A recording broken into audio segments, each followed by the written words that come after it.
Hey, good morning, family. It's AlQamar coming to you again with another live stream. And I got a lot on my mind, and I'm hoping I don't take up much of your time because I don't like doing very long, drawn-out videos. But I've been finding here lately, I'm noticing how consistent we are with attempting to gain other people's approval, as us here in the black community. Hey, Earth is flat. How you doing today? Hey, Yoni. And so that just got me to thinking, and I've been doing some real seriously, critically thinking about it over the last few weeks, and just watching us continuously over and over again, trying to gain approval and acceptance, and trying to get other people to feel our plight, and get them to feel some sympathy towards what's currently taking place with us as a whole. And then when I speak, I normally don't speak in individual basis. I usually base my speech on collectivity. So when I'm talking, I'm not talking about you and me as individuals. I'm talking about a collective society, a nation within a nation of black people, black and brown people who look like us here in the hills of North America. So I just wanted to talk a little about that, and get you guys perspective too on what this is about. Wanting so desperately for other people to feel our plight and feel sorry and sympathy for us.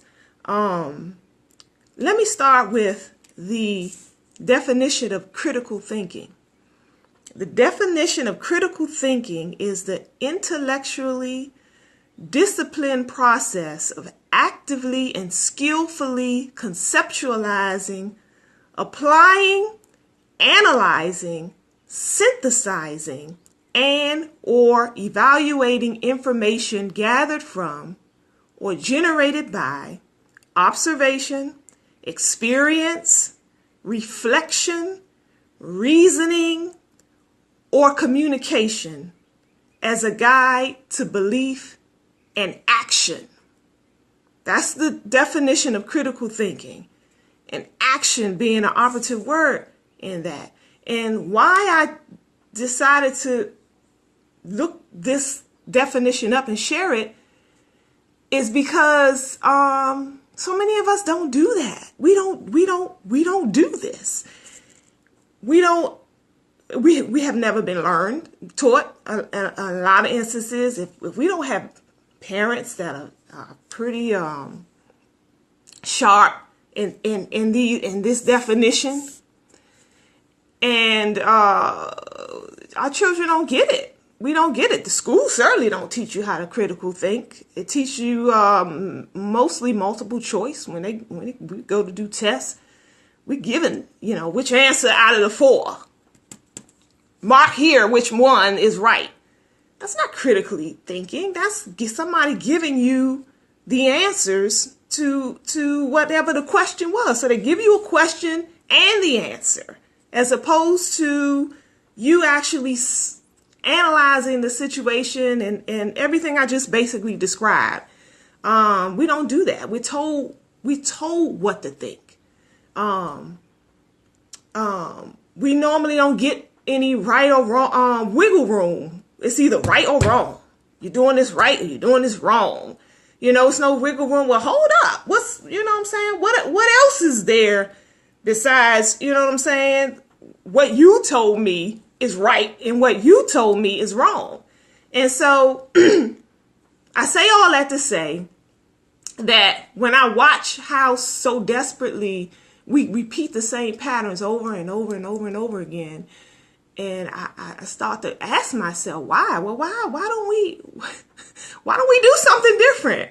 Why don't we come up with a different process or attempt to understand it a little different so we can change the way we're doing things as opposed to being on this hamster wheel going over and over and over again, over and over and over again. And I think because of how we've been taught how to think, we don't really take into consideration the differences between us. And when I'm speaking of us, I'm talking specifically black people versus white people. And I know some of y'all got this whole concept about even the terminology black and white. Okay, well, it's just for the sake of argument, we're going to use black and white in this description. We've been told, again, telling us how to think, we've been told consistently our whole lives, we're all the same except for the color of our skin. We're all the same, you know what I'm saying? And so we hear it so much repeated that we just take it as fact, as accurate, when that theory has been proven inaccurate in multiple ways, and by so many different people have broken down that concept and proven that that's not true. We have scientific, biological, genetic evidence to prove that that's not the case. Not only that, common sense can give us can show us that that's not true. You know, we're all the same except for the color of our skin. Okay, but the color of our skin, of course, is not the same. Our hair is not the same. When we speak, we don't even sound the same. When we move rhythmically, we don't even move the same. You know what I'm saying? And so what this concept, so we're not putting science and biology aside and just in common sense evidence, that don't even ring true. And so there's people, again, the science, if we want to go into science, just real brief, a lot of people who understand science and biology, who study, who get in them labs and under them microscopes to gain a better understanding of the makeup of the human anatomy and stuff, they know we ain't all the same. They know we ain't all the same. You know what I'm saying? So, case in point, the lab mice. So, when you look at the laboratory and when they go and studying mice and things like that, and giving these mice all these different germs and things just to test out different theories and stuff, what color is that mice normally? Just think about that for a second, right? Now, so we all know that a lot of the lab mice that we are always shown are white, right? When's the last time you seen a white mouse run through the alley, the back alley, or, what I'm saying, and if you grew up in the hood like me, running through somebody's house, or when was the last time you seen a white mouse? Okay, so a white mouse is rare. It's a rare form. It's a rare breed. And look it up. It's an albino mouse. It's a deformed mouse. But they breed these mice to use in scientific labs to study things that go on really in our own physical makeup. So why would you take a mouse that is not known? You can get mice all over the place. You catch mice 20 going off all over the place. Well, why would you take your time and make a deliberate effort to use mice that are albino? Because they know who they are. And they know we are not all the same. And that's just science. There's a lot of other people like Dr. Layla Africa. Family, those of you who don't mind studying and re-educating yourselves, I would highly suggest that you look up Brother Dr. Layla Africa. He has all kind of YouTube videos. He has several books. This is just one of many. He does lectures. That's Laila. Look up his video. He got several, but just watch one of his videos on melanin on YouTube. And he breaks it down brilliantly to explain to you genetically how we are not all the same. And so if that is true, then I would imagine that our differences give us different experiences. It don't just stop with how we look. Our entire life experiences are different. You know, we all have different cultures. You know, you go to all the four corners of the earth and you find different people who look different. You know, the Asian person looks different than the Indian person. The African person looks different than the European person. And not only they look different, they behave differently. And so we have to, I believe, start to re-educate our minds to critically think about who and what we're up against. I don't understand why we want to remain so close to these people when all we do is catch hell from them. You know, the same people that enslaved your ancestors, your forefathers, your people. This ain't no people that, you know, we turn the TV on and think, oh, them over there. No, these were the people who, if it wasn't for our ancestors who were once in chattel slavery, chained up, we wouldn't be here. These are our people. We come from their loins. And so the same people who robbed and raped and pillaged and took our names, took everything, anything of value from us, and made us, you know, these people that our whole purpose for existence was to serve them. And here we are today, and we still want to be close to these people. I don't get it. I don't understand why we fight so hard to be close to these people. That's something we really got to logically think of and consider why we do the things that we do. I think it's a self-esteem issue. I really do. I don't understand how we want to be equal. With me personally, I don't believe in equality. I don't believe there's no such thing as equality. And I also feel like attempting to be equal to other people is selling your own self short. You know, that's an esteem issue. I don't, you know, shit. My shirt says it all, you know? And so I'm not striving to be equal with nobody else. You know what I'm saying? I'm beyond all that.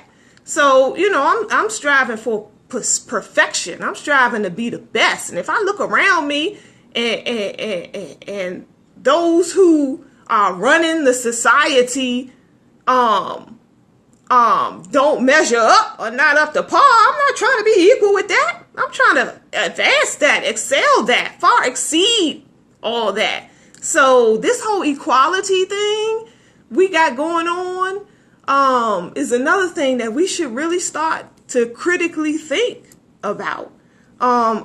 This whole begging, for me, I'm watching it. I watch us, we go on these streams on social media, and whenever a white person does something to us that's racist or that's offensive, we try to explain to, you know, I'm hurt, all these comments of people saying all these racist things. And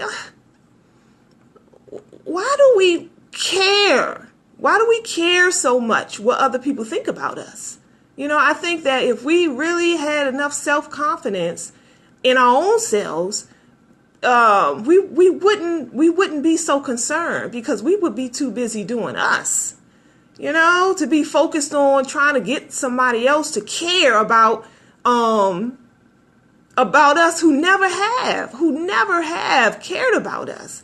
And so we keep doing the same things over and over and over again without, you know, getting the same results. You know, I don't know, you guys know, you know, the things that we attempt to do to gain exclusion into other people's culture. Like trying to move close to them. And, I saw a video, and this might sound strange to some people, but I saw a video of, they had this brother, young brother, was in a room full of people, looked like his family or whatever, people, loved ones for sure. There's a lot of them.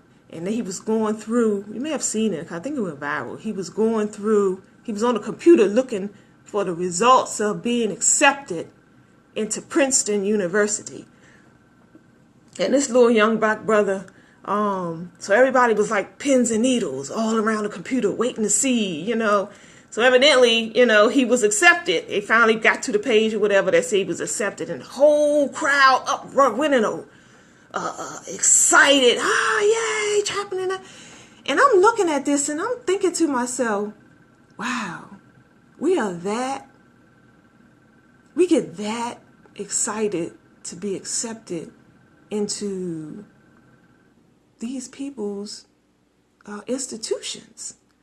And I hear ya. Well, you should be happy for that brother. He got accepted into Princeton. That's a prestigious college, and that's Ivy League. That's one of the best colleges. Who says who though? Who says who is Princeton and Yale? Who told you that those were the best institutions? Is it the best institutions to better form into their society?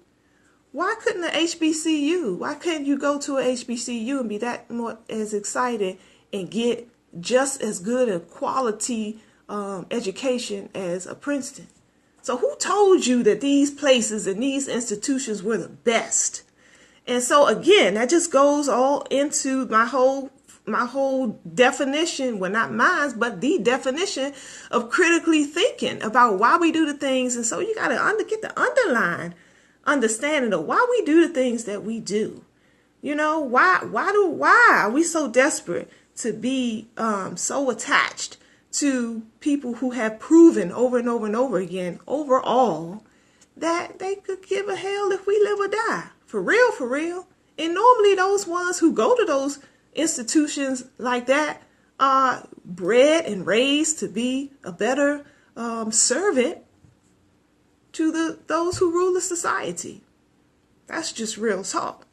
Another thing, we do things like we like, I hear a lot about having mixed race children, so we can be so our children can be aesthetically pleasing to the eyes of the people. It's really what it's about. I have children. They make mixed children, mixed couples make pretty babies, and a lot of us really think still to this day, we really are in that frame of mind. And so we become not of our natural selves. We are really out of our rightful minds in a lot of ways. We're afraid to be ourselves on job when we go to work in a lot of these institutions, because most of them are ran by white people. Your boss, the manager may be black or what have you in some institutions, but when you start digging back those layers and seeing who running the show, who runs the government if you're a good government worker, who runs the corporation if you work for Dell and DuPont or Walmart or whatever. You know what I'm saying? 90, I think the percentage is 98% of all black people in America work for white people. Think about that for a second. But then we go to these jobs and we're afraid to be ourselves. I'll give you a case in point. I had went one time to this salon, braiding salon, to get my hair done. This was some years ago. It was a children's salon. The sisters, it was two sisters who owned it. I live in Prince George's County, Maryland, so a lot of the businesses in this area are black owned. But anyway, these two sisters had they opened up this braiding salon for children though. They were braiding children hair, but they just do such a good job at it. I was like, well, heck, if they do such a good job on children's hair, I know they can do a good job on mine. So I went to this salon to get my hair braided. And one of the, it was another sister there. We're about the same age, just about look alike anyway. And she had her daughter there getting her hair braided too. And so while they were doing my hair, she was on and on and, oh, that's so nice. Oh, that looks so good. And I wish I could wear my hair like that. Now, this sister happened to have on a weave or wig or what have you. One of the, blonde wigs or whatever. And I asked her, I said, well, why can't you? And she said, girl, my job. She was like, my job. Now, mind you, she was admiring my own hair, she was black. I had black hair. She has black hair underneath her wig. And so she was like, girl, my job would never let me wear my hair like that. Are you kidding me? Mm-mm. And I got to thinking about that a long time after. It actually this happened years ago and it never left me. And I was like, wow, that's fascinating how we can go to these institutions and although you would want to wear your hair, your own natural hair in a certain way, you feel like you can't because somebody else won't be comfortable with you looking like yourself or being yourself. So you have to convert and conform your being and put on a hair that matches another person's being in order to be accepted. Or if not, you will feel uncomfortable. It's deep. So we do this. We run around a hamster wheel. We do the same things over and over and over again. And we get the same results. And we're wondering why things aren't getting better for us. And if, in a lot of instances, in a lot of things, in a lot of ways, hey, Alfie, things are getting, are going from bad to worse. And a lot of us, some of us, we think our answer is sticking our heads in the sand. Oh, I ain't, I don't worry about that. I just keep doing me, just keep staying positive and keep, living a productive life. And those are good qualities and traits, but how is that benefiting us? How is it benefiting us to take the attitude of don't focus on none of that. Just do you. When really, the focus, if you stop to think, the focus is, again, the more we do us, the more we become other people. You know what I'm saying? If you understand where I'm going with this. So what is the benefit of not hearing this, turning it off? That ain't got nothing to do with me. Going on about your work day or whatever. Or, and what benefit does that do for us? What has it done for us? Sticking our head in the sand and not attempting to understand and reason this and not attempting to change our behaviors to, to chart a different course. Things are going from bad to worse for us in this society. And I think that not challenging your own held beliefs or not fighting against the grain is like a slow suicide.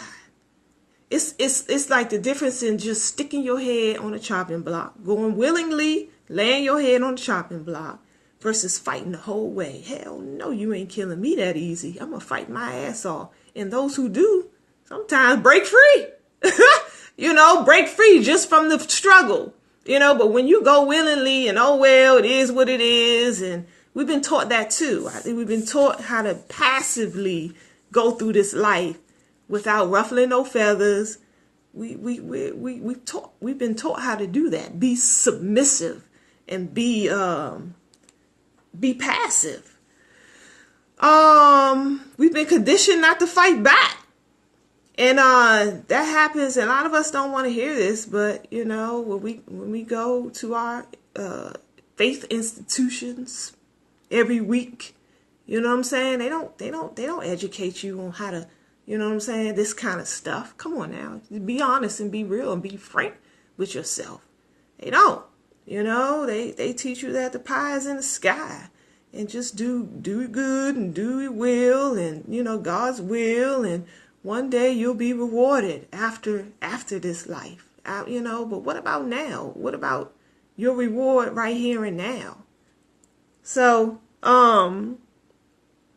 the people, I think you're just not having an opinion one way or another is not, it's not a logical and critical thinker. You become like a simp. A simp is a foolish person. And when you just, don't have a thought that goes beyond, any of this, then you just, what's the purpose? What is your purpose of existing? Really? I think it's a selfish way to exist too, in my humble opinion.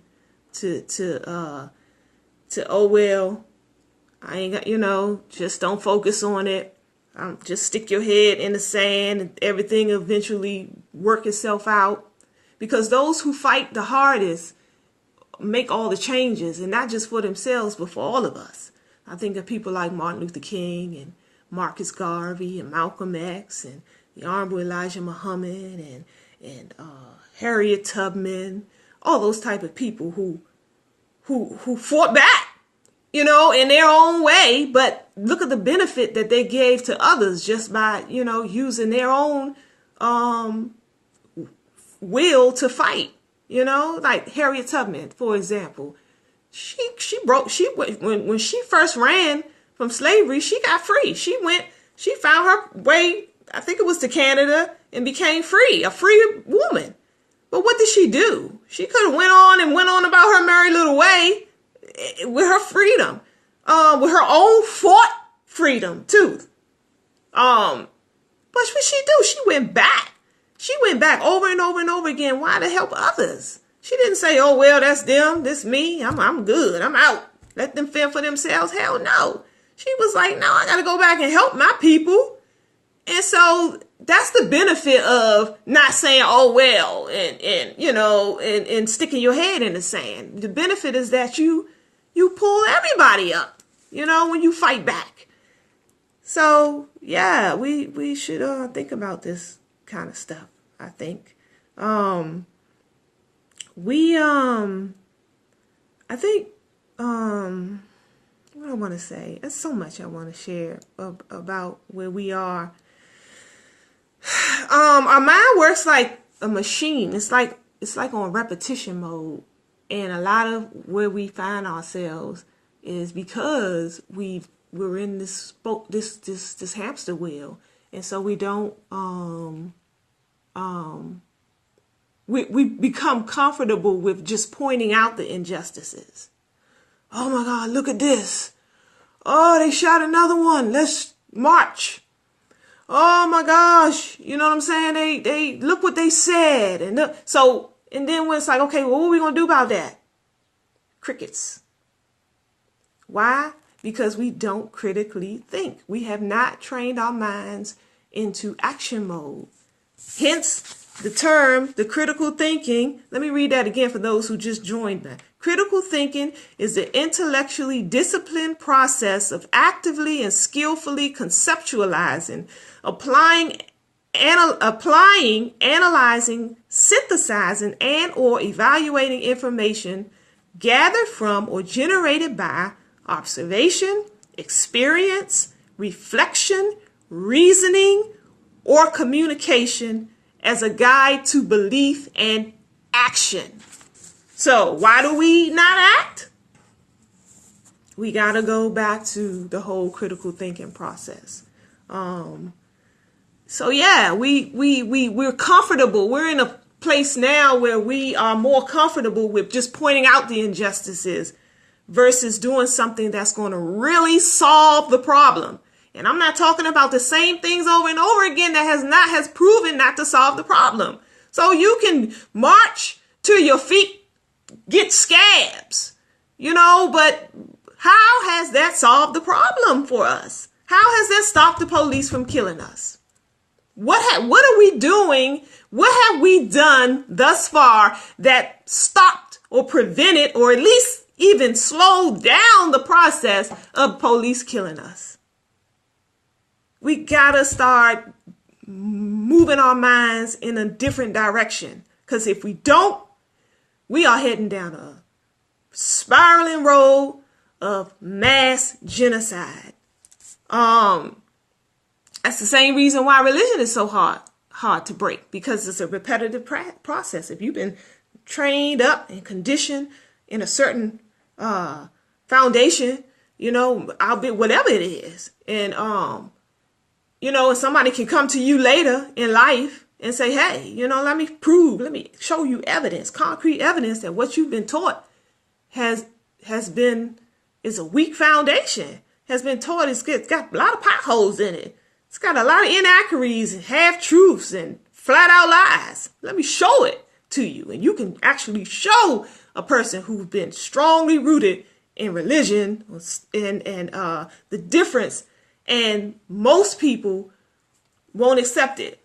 They won't accept it because our minds are like it's like a machine. It's like a repetitive. The more you feed it the same things over and over again, the more it becomes you. You become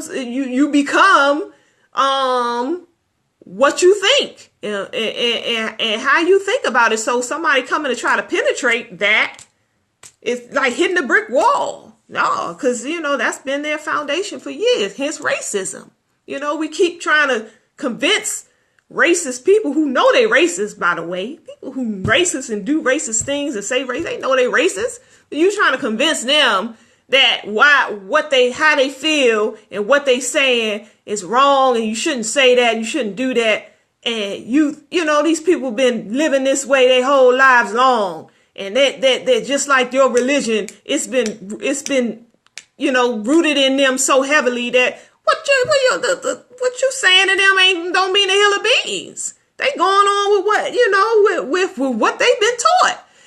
And so we keep hitting these brick walls, and we keep trying to force people to act in accordance of outside of who they are.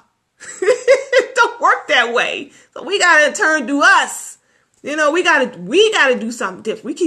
We keep looking for them to change their ways. That's not gonna happen. How long we been in this country? It's not gonna happen. You see what's transpiring. So we in turn gotta do something different in order to make life different for us. So and I understand everybody is not a frontline warrior. I get that. Everybody's not going to be out in the front lines of the fight. A lot of us are fearful. Ain't nobody, picking up guns and all that kind of stuff. And, most of us ain't doing that. We're not doing it. And I don't expect us to, because we all have a different walk in this society. We all have been birthed and blessed with a different purpose and mission in this life. And I get that. I'm not one who be like, y'all stupid. You know what I'm saying? Y'all all need to be doing this. Y'all all need to be coming and doing it this way and all that. And I think that's foolish talk, because it's like we're like pieces to a puzzle, and everybody has a purpose. But I do believe that a lot of us aren't living out our purpose. We aren't. A lot of us are living out other people's purposes. For their own lives. They use us to help, facilitate their own purpose in life. And, but I know we all aren't frontline warriors, but I think we can all contribute something in making this life better for all of us. No one, and if we do, then no one person is shouldering all the responsibility for everybody else. There's going to always be people out front. My dad used to always say the foremost are the foremost. So there's always going to be some folks who are out front, and that's their purpose and mission in life, is to, is to help navigate and direct the masses. But we all have a role to play in this, and not just to make our lives a better place, but our children. Good God Almighty, if you don't want to do things any different for yourself, think of what you're leaving your children behind. Don't you want them to have a better existence And if things are going from bad to worse, can you imagine what our own children and grandchildren will have to contend with when they become our age? So what are we doing now to help to set this thing up for them to have a better existence than what we currently have? And so we can do a lot, so, and some people, we may not have the time because you are, working. Some people 2 or 3 or 4 jobs just to make ends meet, because that's the society we find ourselves in. A lot of us are, we're not living, we're not thriving, we're struggling to keep our head above water.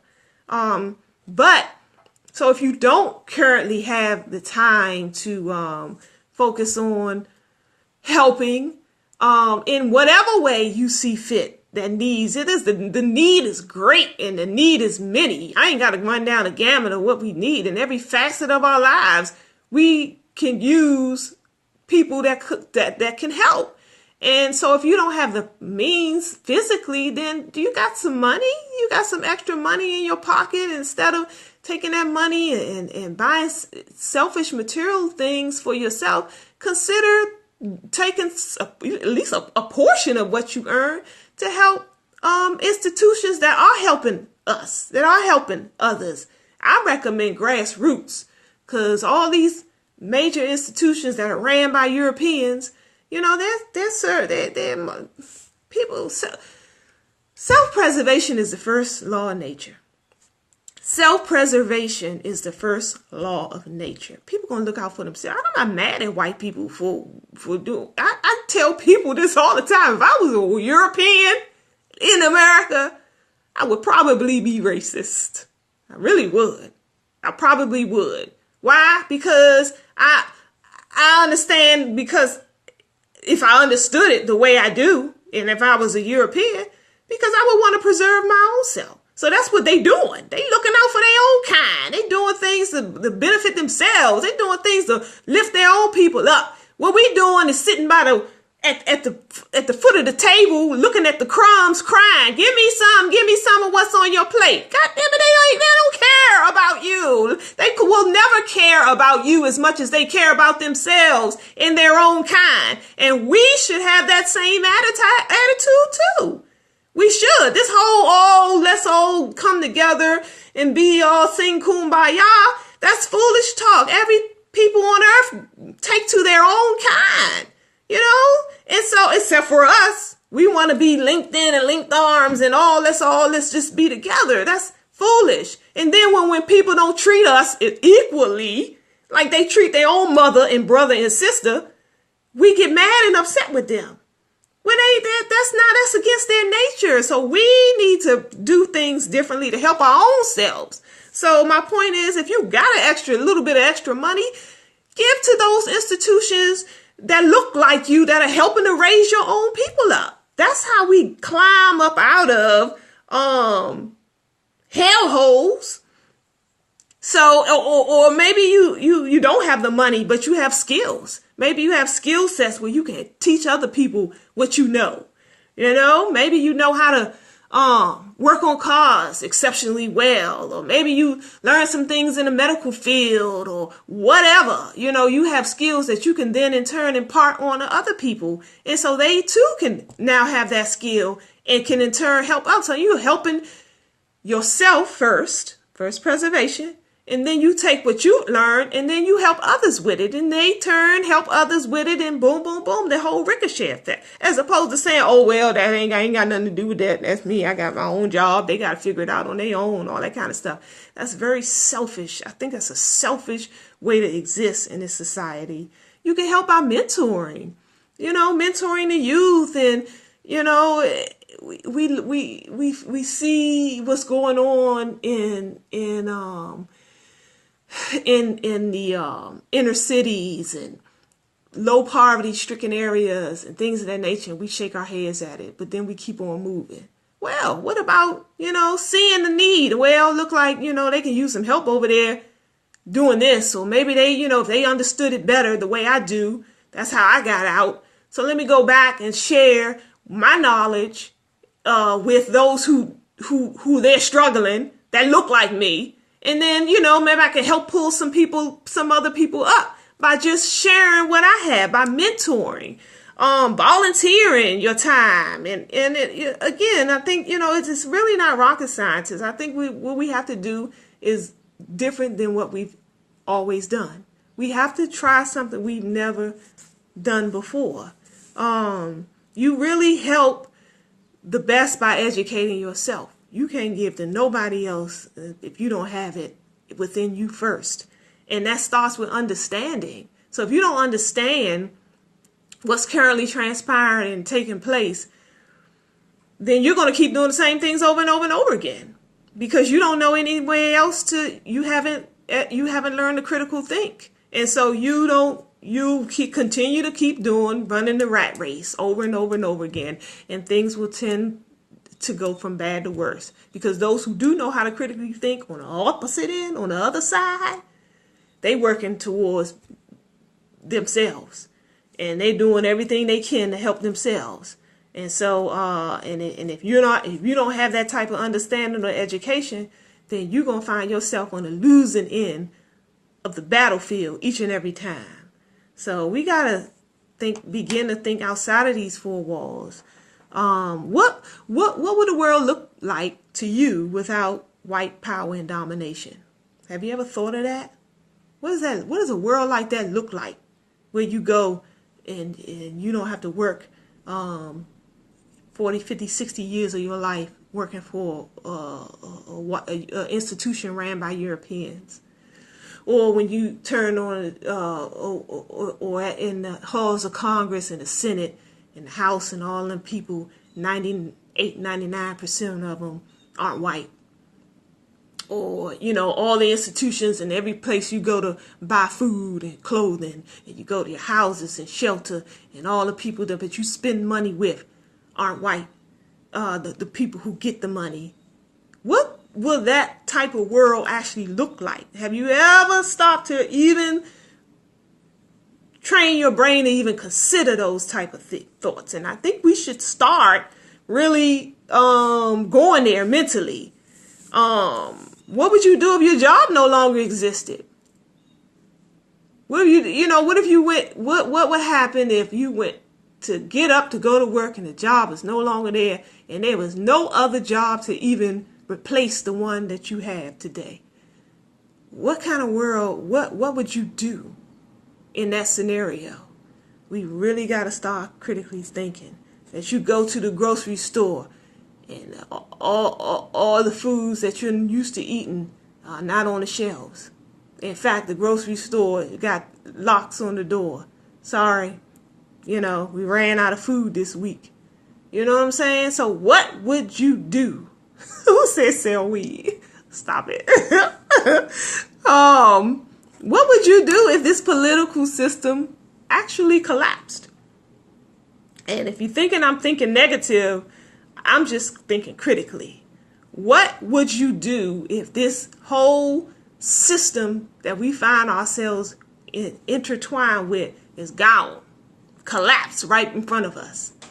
What's going to happen to you? What would happen with your children? If there was nobody to go and vote for? We say that's another thing we do. Get out and vote. Go get the vote. Get out and vote. Go down and vote. Well, what would you do if the whole system that houses these people that we push on the screens when we go every 4 years or every 2 years or whatever, we punch a number on the screen, and okay, I've done my civic duty. Well, what happens if there's no place for these people that you voted for to even go and work out the kinks of this society? What would that look like? These people that we find ourselves living up under, that's reality of where we are. They don't even have loyalty to their own people. History is so important to know and understand, because I think that's why a lot of us don't get it, because we cut off our lineage, our historical lineage. And so it's like the pieces of the puzzle. You can't put it all together if you don't have the whole story. So like a large part of our story has been It's like having amnesia, have been chopped off. So now you starting from 1492. Columbus sailed the ocean blue. Here we are in America as slaves. And you don't know anything about what happened before then. That's like having amnesia. So you can cut off a large portion of who you are. Because you came from somewhere. You didn't just poof appear out of thin air. You know what I'm saying? So you had a life back then. You know, you had a culture back then, a language, you know, all that, a landmass, a government, all that, prior to you coming here in chains. So what happened? What happened back then? How did we get from there to here? What were we doing there that was different than what we're doing here? So until you are able to get the whole picture, you won't understand. The whole understanding process will be cut off to you. So that's why history is so important to get. And when I say that they discriminate against their own people, going back in history and even modern day, and it's just looking at like the wars, the French versus the Germans, the British versus the Americans, the whole Civil War. That's what that was about, right? The Russians against America. Here we go, a second Cold War. Here we currently in. You know, these are Europeans against Europeans. Think about that for a second. So if they don't even have any onus and loyalty to their own people, why do you think that they would in turn have onus to you? You know, so it's like, again, a common sense theory. Even they spy on their own people. Israel is America's best ally. They like this. Tight as wax. You know, kissing cousins. I mean, they closest, thickest thieves. Literally and figuratively. And they spy on. I remember reading something a few years back where Israelis had caught the Americans spying on them. And I thought about that. I was like, good God Almighty, your best friend. You spy on your best friend. Think about that for a second, and think about the character of those who would do something like that. You know? And here we are up under these same type of people with this same type of character, but we want what we think and feel or want these people to have some onus to us. It ain't gonna work, family. It just don't work that way. So, yeah, we just, you know, I think we gotta, we gotta think differently, you know. And then the Israelis and how they treat the Palestinians. Look at how they treat them people over there. And America is their best friend. America, they closest cousins. But look at the character of those type of people. You know what I'm saying? So think about that for a second. Why do we really want to be involved and connected with people with that type of character and personality? So if we're talking about people run nations. We ain't talking about, it's a system. People put the systems in place. But these people with certain personalities and characteristics and traits who run nations and put these systems in place. And so think about what's transpiring around us. And so I think that in my personal perspective, in my point of view, I think that our best bet is to cut off the head of the snake. What's causing all this ruckus? What's causing us to have so much, to feel so much trauma and stress, and to, you know, be murdered, and it's genocidal at this point. I don't even have the time to go into all that, the whole genocide thing. But I'm gonna hurry up and finish this up because I didn't plan for it to be this long. But they lie on history to keep you ignorant. There's a reason why the history books were what we've been taught in school, and the things that, you know, we've learned, you know, come to find out a lot of it's just when it relates to history, our history in particular. Why? Yes, why would somebody lie that deeply about something like that? To keep you ignorant, because they understand the whole lineage, and they understand that when we gain the proper understanding of and knowledge of who we are, it's lights out for them. They get that. They understand that clearly, but we don't. And so, yeah, they lie on history to keep you ignorant. So our mission should be to get that information, to now to grasp all the things that we've been told, and learn it for ourselves, so we can better understand who we are and where and what's going on and how we get out of this rut. Who's behind ruining our reputation in the media? Who funds both sides of the struggle? Who funds Black Lives Matter and the alt-right? Who funds gangster rap and all the garbage that we see in the music industry and the television industry, who funds all that? The major motion pictures in Hollywood. Who funds all of the media outlets that continues this repetition over and over and over again? Who owns Monsanto and other pharmaceutical industries? And who runs the politicians? So if they're not put in the political arena themselves, who funds them? Where do these politicians have to go whenever they voted into office? They got to go in front of AIPAC. Look it up. They got to go in front of these wealthy people. I don't want to give you guys all the answers. I want y'all to figure it out for yourself. I want y'all to go and prove me wrong. I want you to prove me wrong. Take this information and say, you know what? She full of it. I'm going to look this up myself to prove that what she's saying don't make no sense. A hill of beans. Prove me wrong. Because when you attempt to go and find information against what I'm saying, you educating yourself. You critically thinking at that point. So I don't want to give y'all the answers to all these, but find out for yourself who runs all these institutions. We got to cut off the head of the snake. And I think educating ourselves is the best and most proper way to changing our existence in this society. It starts with self. Can't nobody, it starts with me and you individually. Because if we don't educate ourselves, if we don't get our minds back, we'll just keep duplicating what we've been taught and how we've been taught. And we've been taught to be servants up to this very day. That's what we've been trained to be. We were brought here to this landmass to serve another race of people. And that's pretty much what we still do to this very day.